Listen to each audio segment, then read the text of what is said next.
No matter what, people will commit to misunderstanding you.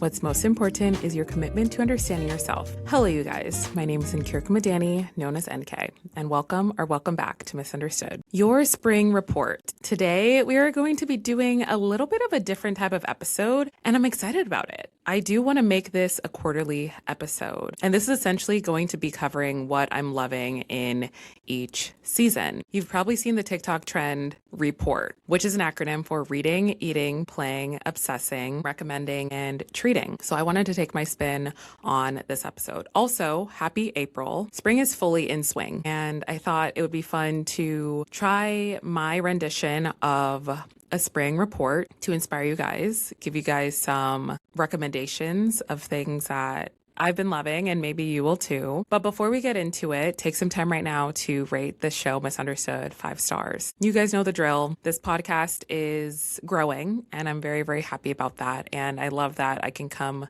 on the mic every single week and share things I'm loving, but also really speak from the heart and connect with you guys. Rating the show is a very free and easy way to show support to the creator behind the mic. So if you have not already, please take some time right now to rate this show, Misunderstood, 5 stars on both Apple and Spotify. Thank you so much. All right, we're just going to jump right into this. So the R in report is reading. What I'm currently reading is Icebreaker by Hannah Grace. I'm going to read the back for you guys. He is the one thing she couldn't plan for. Anastasia Allen has worked her entire life for a shot at Team USA. It looks like everything is going to plan when she gets a full scholarship to the University of California, Maple Hills, and lands a place on their competitive figure skating team. Nothing will stand in her way, not even the captain of the hockey team, Nate Hawkins. Nate's focus as a team captain is on keeping his team on the ice, which is tricky when a facility's mishap means they are forced to share a rink with the figure skating team, Anastasia, who clearly can't stand him. When Anastasia's skating partner faces an uncertain future, she may have to look to Nate to take her shot. Sparks fly, but Anastasia isn't worried because she could never like a hockey player, right? So I've heard a lot of love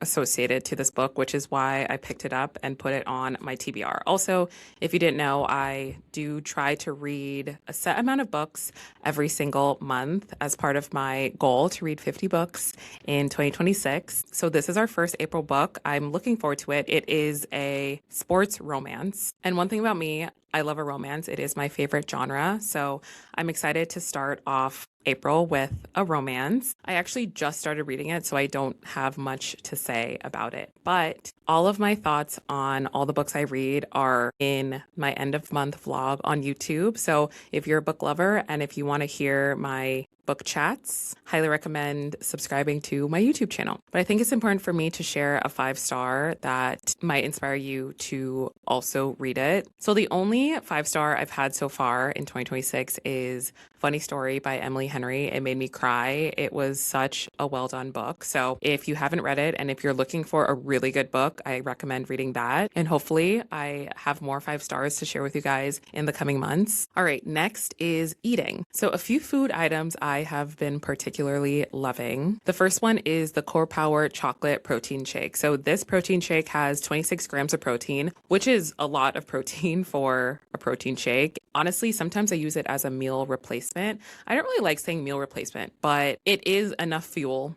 to substitute for an actual meal, and they taste so good. The next item is salmon bowls. So I have loved salmon forever. So that's no secret. Eat salmon at least once a week. And I do try to find different ways to eat salmon. And recently I tried a new take on a salmon bowl and I really, really like it. So I cooked the salmon and I put some teriyaki sauce on the salmon, marinated it, and then baked it in the oven. I have my white rice, which is very standard for me. Then I put Persian cucumbers on the side, as well as garbanzo beans. That meal is so high in fiber, very high in protein, healthy fats, very filling. I love it so much. That is my fixation meal right now. And the last one for this list is a snack. I've reintegrated hummus into my grocery list. I used to eat hummus a lot when I moved to New York City. And there wasn't a specific reasoning for that. I just saw it at Trader Joe's 3 years ago. It looked interesting and I bought it, the roasted red pepper hummus,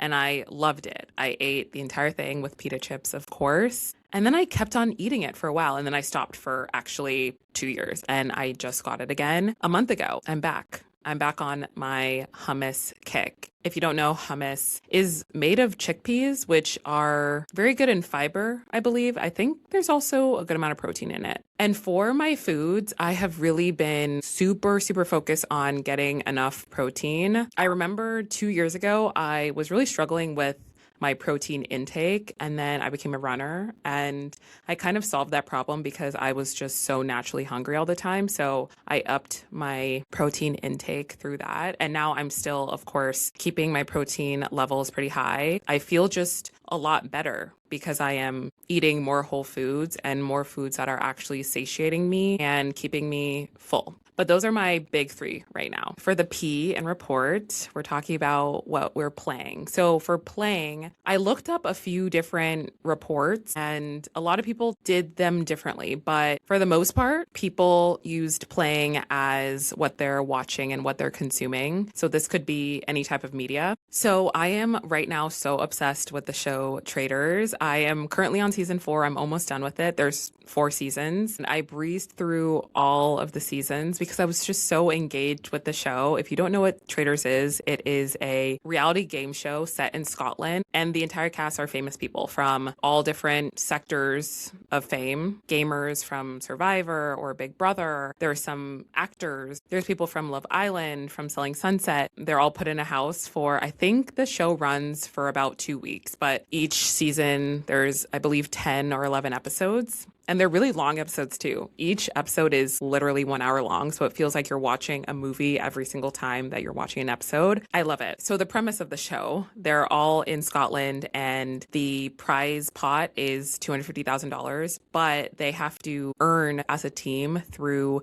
various challenges. And these challenges are insane. I know that I could never be on the show because these challenges are insane. Some of them are borderline gross. I don't even know how some of them are even legal, but it's really entertaining to watch. And then also just seeing the camaraderie between all the celebrities because they're all famous, but they're all from different walks of life. So most of them don't know each other. So it's kind of cool to see them grow as friends. But at the end of the day, it is a game. So the psychological nature of it is just very interesting to watch because a lot of them are just lying to each other, but that's the part of the game that they, of course, have to do. Also, so the show's called Traitors. Alan Cummings, who is the host of the show, he picks 3 traitors at the beginning of the show. Faithfuls, who is everyone else. They have to try to figure out who the traitors are and vote them out through the banishments. If they vote them all out, then the faithfuls who get to the end win the pot of money. If there's even one traitor who gets all the way to the end, they get to keep the entire amount of money. And the amount of money can go up to $250,000, which is a lot of money. That's pretty much the premise. Clearly, I'm obsessed with it. It's really fun to watch.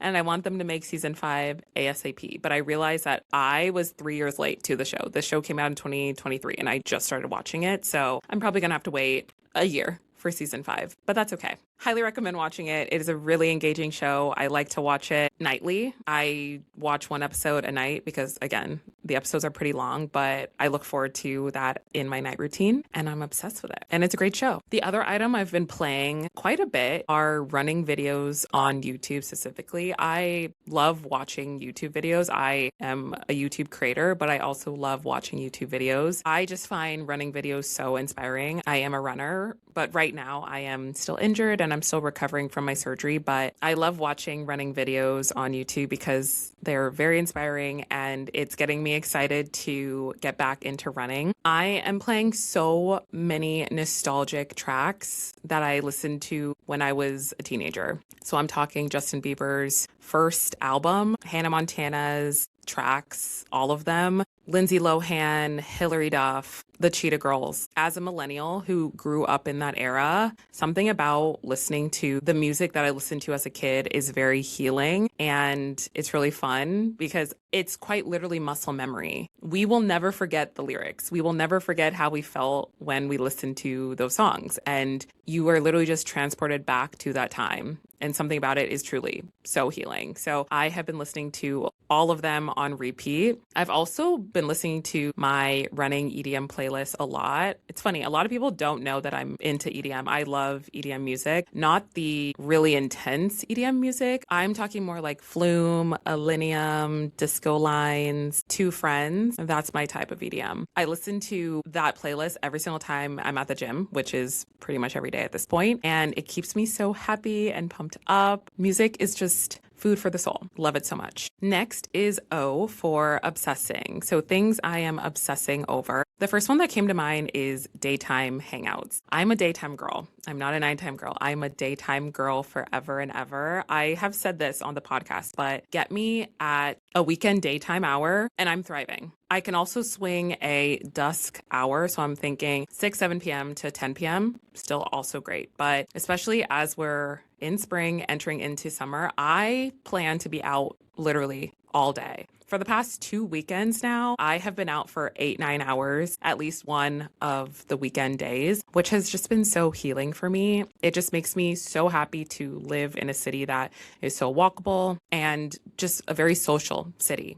So when I'm out, I'm either out by myself or out with my friends, but either way, I am just taking in the city for what it is, and it's so much fun. Last weekend, I went to the West Village and bopped around with my friends. We literally went to 6 different bars. We didn't drink at all of them. We just bopped around. We literally just walked from bar to bar. It was so sunny that day. I was in the cutest outfit. The vibes were great. I'm literally obsessed with a day outside. Another item I'm obsessing over for spring specifically is pottery. I went to Happy Medium at the beginning of March and it was so much fun. I went with my friends, but I am planning on going again to do a solo adventure. Happy Medium has so many different things that you can do. It's not just pottery. You can make clay artwork, you can make friendship bracelets, you can make collages. There's a ton of things. And I really want to go back and have a solo outing and just further connect with myself. I really am obsessed with doing things solo.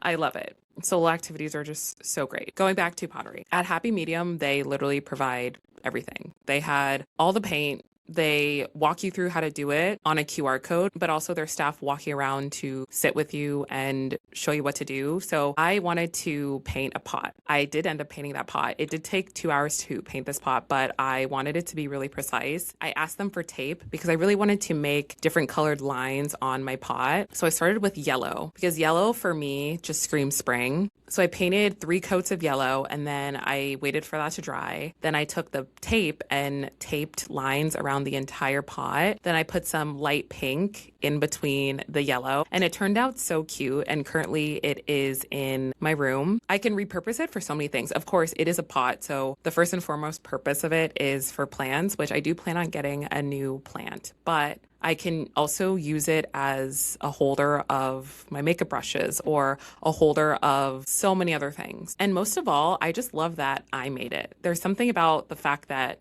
you made something that of course makes it more special. And I can't wait to just take it with me in any other apartment that I'm in. I love it so much. And the last item I'm obsessing over is denim. I love wearing denim. I realized how much I love wearing denim last weekend when I wore my denim skirt with my oversized denim jacket, and I got so many compliments. And it wasn't even about the compliments. I love that outfit, and it was such a classic outfit. Yes, of course, there's jeans, but I'm obsessed with the non-traditional ways of wearing denim. I think the most traditional way to wear denim is, of course, jeans, but outside of jeans, I love a denim skirt. I love a denim jacket. I love a denim dress. I have a long denim dress, and I have a short denim dress, denim maxi skirts. So both mini and maxi skirts, love. And just seeing how I can pair that with so many things. Something about those items just make an outfit look so chic. And I've always said that denim jackets are specifically spring coated. Everyone needs a denim jacket for spring. Why? It is still a little cold in the spring. So it's not cold enough that you need your puffer anymore, but it's not warm enough that you can't have a jacket. So a denim jacket is truly the happy medium, and I try to wear it as much as possible. All right, now on to the R of our report, which is what I am recommending. The first one is making matcha at home. Honestly, this saves so much money, but it is actually really fun to learn how to make matcha. I had no idea how to do it 2 years ago when I first bought my matcha kit, but I was interested in wanting to learn, so I just looked up some YouTube videos. And here's the thing, with matcha, you really have to practice to get it right. I still don't think I'm an expert at all, but it tastes good. I just want to perfect the aesthetics of it. And I'm currently super fixated on the strawberry shortcake matcha, which I found at Blank Street, and I'm obsessed with it, which is why I wanted to recreate it for myself. So I only needed to buy the syrup, and apparently Blank Street uses 2 different types of syrup. It's a strawberry syrup, and then it's a vanilla-y type of syrup. So I bought those 2. And then of course your milk, and then I already had my matcha powder and my matcha kit. And then you need hot water to heat up the matcha. And that's pretty much it. But to actually perfect it and to get the right color of green for the matcha and to get the right texture and consistency and amount, you really have to practice. So I'm on my matcha making journey and I'm really enjoying it. And of course, I'm recommending this to only people who enjoy matcha. But here's the thing, I didn't drink matcha for the longest time, and I started drinking matcha almost 3 years ago now, and matcha has become a drink that I really, really enjoy. There's so many renditions to how you make matcha. I personally love a matcha latte. I don't like drinking just straight up matcha because it is bitter. It is a bitter drink. I do like my matcha in a latte form. Everyone has their different preferences, but I just love trying new ways to make matcha and trying to get better at making matcha. And the other item I'm recommending is working in third spaces. So this really applies to people who do have that flexibility to work from home, because if you can work from home, then you can essentially work anywhere. But there are so many work from home coffee shops and hotel bars and spots that I found in New York City that I love so much. One that I recently went to was the Arlo in Midtown, and they have this huge room that is open to the public that you could just go there and work for a bit. There are other coffee shops around the city that are known to be really great for people watching, but also have good coffee, good pastries, good Wi-Fi. Felix in Soho, I actually just walked by it this past weekend and it is gorgeous. So I cannot wait to actually go there to have a work from home day. But working in third spaces just breaks up that tension in the day. It reminds you that there are other people around you and you don't have to just be by yourself for the whole work day. I think it's just such a good concept and everyone should try to do it if you have that flexibility. And last on our report is T, which is treating. So what I'm treating myself to. Here's the thing. I actually feel like I don't treat myself that much, or maybe I treat myself like the average person, but I definitely don't ball out by any means, but I find myself treating myself for my solo dates. But when I say treating, it's still very normal, I would say. So I love going on solo dates. And whenever I go on solo dates, I find myself wanting maybe a beverage or a snack. Maybe both sometimes, but I usually go get a beverage or a snack wherever I find myself doing my solo dates. So a few Fridays ago, I went to the New York Public Library and I read for about an hour. And then I decided to just start to walk around that area of Midtown. I popped into Barnes & Noble and I got a little snack there. I read, and then I went to McNally Jackson just to sit and read. So that's what I mean. Very minimal outing, but I felt like I treated myself to a sweet treat, which I love sweet treats. So usually I'm treating myself to a sweet treat in some way, shape, or form, and going out and doing something alongside with that. This might not sound like a treat, but I find myself viewing taking long, very long walks as a treat because I'm actively going out of my way to take a longer route and to get more steps in. When I know I don't have to do that, I can get somewhere a lot quicker, but I'm taking the scenic route, which makes me feel like I'm treating myself. So this past weekend, I took a very, very long walk through the city and it was honestly such a great day. I also took myself to the movies, which of course classifies within our chat about solo dates. And that was really fun. I have went to the movies a few times now by myself, and that's a perfect solo activity. It's so quiet, no one is talking, and you just get to sit back in comfy chairs, eat some snacks, and watch a new movie. I watched Project Hail Mary, and it was really good. So highly recommend going to see it. I also impromptu treated myself to a picnic in Central Park. I did not wake up that day knowing I was going to go to the park and have a little picnic, but I thought, why not? Just treat myself to a nice day in literally the most beautiful park in the country. It was so much fun. I was there for an hour. I read. I had a picnic, quite literally. I got some food from Trader Joe's and sat and just took in the beautiful energy that is Central Park. And that truly felt like a treat. And the last one that I really want to make a habit of is going to the free drawing event in MoMA. MoMA is a museum here in Midtown, and they have a free drawing night every single Friday. So you get free admission, and they also provide the drawing tools. So all you have to do is show up. I'm actually going to go do that this Friday. So I'm very, very excited, and I can't wait. I just love the idea of treating myself to new experiences. And I think everybody should find things wherever they live and try something new. It's just so much fun. All right, you guys, that was our first report. Our report card, our spring report. I do want to do this quarterly. So we will do a summer report, a fall report, and a winter report. I just thought this concept was really cool, and I hadn't seen anybody do this for a podcast. I see a lot of these on TikTok, and I love the concept, which is why I wanted to bring it to a podcast episode to hopefully inspire you guys to think in these categories as well and do new things. Maybe there's some things on this list that you already do, which is awesome, but maybe there are things that you've wanted to do. And by all means, you have the agency to go do literally whatever you want. And I just love the concept of free will as well. I just love the fact that we can dive into whatever we want, and we have the autonomy to create our own adventure. So I can't wait to see how your report turns out this spring. And with that, thank you so much for listening to another episode of Misunderstood. Remember to rate the show 5 stars on Apple and Spotify and follow it wherever you're listening. Join our Geneva group chat. It is always linked in the description of every single podcast episode. Hang out with me on my other socials, TikTok, YouTube, Instagram, and Pinterest at NK Madani. And I will talk to you guys in my next one.